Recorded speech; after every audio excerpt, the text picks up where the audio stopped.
जय श्री कृष्ण। राधे राधे दोस्तों। आज हम वैशाख मास के अगले अध्याय का रसपान करेंगे। आशा करती हूँ कि आपने पिछले वीडियो को सुना होगा। इस अध्याय में वैशाख मास की पुण्य कारक कौन कौन सी तिथियाँ हैं और उनमें क्या क्या दान और धर्म किया जा सकता है, इसके बारे में हम जानेंगे। तो आइए दोस्तों, इस कथा को हम विस्तार से सुनते हैं। दोस्तों, वीडियो में आगे बढ़ने से पहले आपसे निवेदन है, वीडियो को एक लाइक कर दीजिए।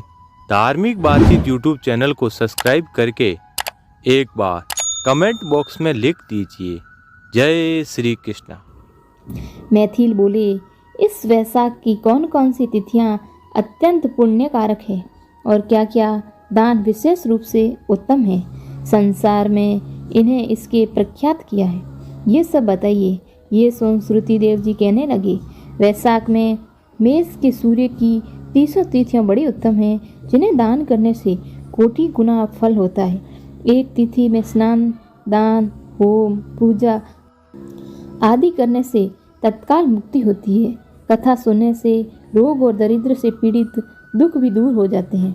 इन तिथियों में व्यर्थ व्यथित करने वाला गोघाती, कृतघ्न्य, मित्रघाती और आत्मघाती होता है। दरिद्र, धनी, लंगड़े और अंधे मनुष्य, विधवा स्त्री और बालक सभी ये वैशाख धर्म अत्यंत सुखपूर्वक साधन के योग्य है। चैत्र के महीने में जब मेष की संक्रांति हो, उस समय पापों का नाश करने वाली अमावस्या कोटि गया तीर्थ करने का फल देती है। पितृश्वरों के संबंध में एक पुरानी कथा चली आती है, जो तरक और पितरों की, उसे सुनो। जब पृथ्वी पर सर्वाणी मनु का राज्य था, तब 30वें कलयुग के अंत में जब संपूर्ण धर्म नष्ट हो गया, उस समय आनंतर देश में धर्मवर्ण नाम का एक ब्राह्मण हुआ। उसने जब उसी कलयुग के प्रथम पाद में मनुष्यों को पापों से युक्त और अपने अपने वर्ण धर्मों में हीन देखा, तब एक दिन वह मुनि महात्माओं के क्षत्र यज्ञ के दर्शन में निमित्त पुष्कर क्षेत्र में गया। वहाँ ऋषि मुनि लोग कलयुग की प्रशंसा कर रहे थे कि सत्ययुग में यदि वर्ष भर में माधव भगवान प्रसन्न होते हैं, तो त्रेता में 1 मास और द्वापर में 1 पक्ष में होते हैं। उससे 10 गुना पुण्य कलयुग में विष्णु भगवान का स्मरण करने से होता है। केवल एक हरि नाम का उच्चारण करना ही उचित है। जब ये प्रसंग चल रहा था, तब नारद मुनि खूब हंसते और उन्मत्त की तरह नाचने लगे और कहने लगे, निसंदेह ये कलयुग बड़ा पुण्य रूप आया है। क्लेश नाश करने वाले इस युग में केशव भगवान स्मरण मात्र से ही प्रसन्न हो जाते हैं। परंतु कलयुग के आगमन में आप लोगों का यह ठानना उचित नहीं है। आप लोग इस पाखंड में देश को छोड़कर सुखपूर्वक अन्यत्र जा कहीं जहाँ मन प्रसन्न हो विचरण करो। ये वचन सुन व्रतधारी मुनि यज्ञ समाप्त करके वहाँ से चले गए तथा वर्ण धर्म की पृथ्वी को त्यागने का विचार कर ब्रह्मचर्य व्रत ले जटाधारी साधु की भांति कलयुग की अनाचारों को देखने हेतु चल दिए। इन्होंने देखा कि संपूर्ण मनुष्य जाति घोर पापों में मग्न है। ब्राह्मण, शूद्र, सन्यासी पाखंडी हो गए हैं। ब्राह्मण और शूद्र सभी के कर्म एक जैसे हो गए हैं। सन्यासी पाखंडी हो गए हैं। पत्नी पति में, गुरु शिष्य में, सेवक स्वामी में और पिता पुत्र में परस्पर विरोध रहता है। ब्राह्मण शूद्र व्रत और गो बकरी के समान हो गए हैं। वेद कहानी मात्र रह गए हैं। सत्य कर्म साधारण हो गए हैं। देवताओं की जगह भूत प्रेतादि की पूजा होती है। अधर्मी और नीच पूज्य हो गए हैं। इस युग में भ्राता भगिनी से तथा पिता पुत्री से समागम करते हैं। साधु महात्माओं का अपमान होता है, पापियों का सत्कार होता है एवं सर्वत्र घोर दुराचार हो रहा है। ये सब देखते घूमते आश्चर्यमुक्त हो वे पितृलोक में गए।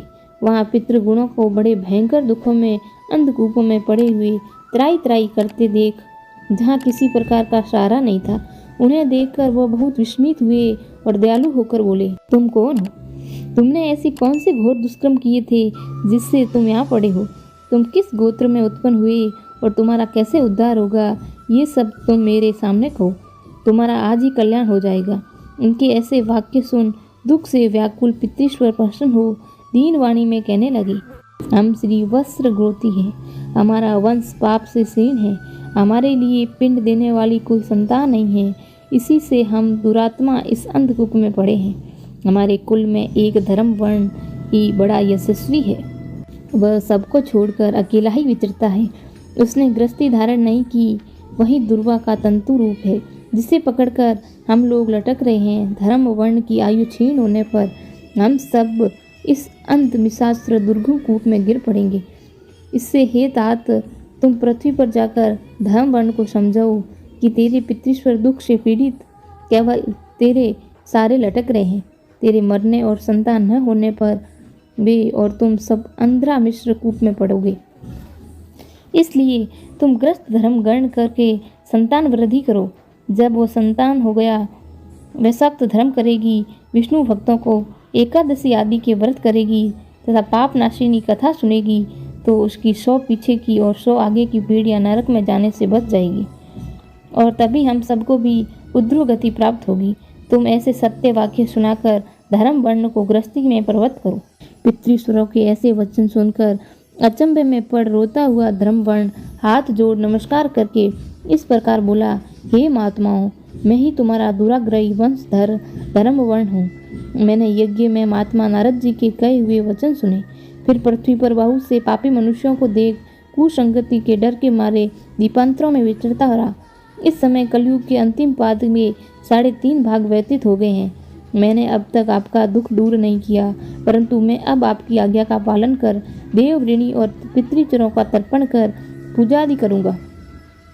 आप ऐसा आशीर्वाद दें, संसारी कर्तव्य करने पर मुझे कलयुग को बाधा न हो। ये राजन, धर्म वर्ण के ये कहने पर पितृश्वर बोले, हे पुत्र, तू ग्रस्त धर्म में पर्वत हो तथा संतान उत्पन्न करके हमारा उद्धार कर, क्योंकि जिसके घर में तुलसी वृक्ष, शालिग्राम शिला तथा महाभारत आदि ग्रंथ है तथा कथा सत्संग होते रहते हैं एवं हरि स्मरण कीर्तन वैशाखोक्त शुभ कर्म नित्य होते रहते हैं, वहाँ कलयुग बाधा नहीं पहुँचाता। हे पुत्र, इसलिए तुम पापात्मा युग की चिंता मत कर और शीघ्र घर जा। इस माधव मास में सबके उपकार के लिए मेष की संक्रांति को सभी तिथियों से वे सख्त धर्म पालन कर, जिससे करोड़ों गुने फल मिलेंगे। चैत्र की अमावस्या में पिंडदान श्राद्धी कर जल से भरा घड़ा जिसमें कपूर और अगरू की वासना हो दान कर सबके उपकार के लिए ग्रस्त बनकर उत्तम संतान प्राप्त कर। पीछे मुनि की व्रति धारण कर सुख पूर्वक दीपों में विचरना। पितृश्वरों की ऐसी आज्ञा पा धर्म वर्ण शीघ्र ही पृथ्वी पर आया और चैत्र मास की मेष की संक्रांति के दिन प्रातःकाल स्नान कर देव ऋणी पितृश्वरों को तर्पण कर जल का भरा घड़ा दे पाप नाश करने वाला श्राद्ध कर अपने पितृ वर्ग को ऐसी मुक्ति दी जिससे वे आवागमन से छूट गए। फिर विवाह किया जिससे सुंदर संतान हुई और संसार में इस पाप नाशिनी तिथि को प्रख्यात कर स्वयं भी प्रसन्न हो गंधमादन पर्वत पर चला गया। ये माधव मास की अमावस्या भी शुभ है। इसे समान संसार में कोई तिथि नहीं देखी न ही सुनी। धन्यवाद दोस्तों। आगे की कथा सुनने के लिए आप अगले वीडियो तक हमारे साथ बने रहें। वीडियो को एक लाइक कर दीजिए। धार्मिक बातचीत यूट्यूब चैनल को सब्सक्राइब करके एक बार कमेंट बॉक्स में लिख दीजिए, जय श्री कृष्ण।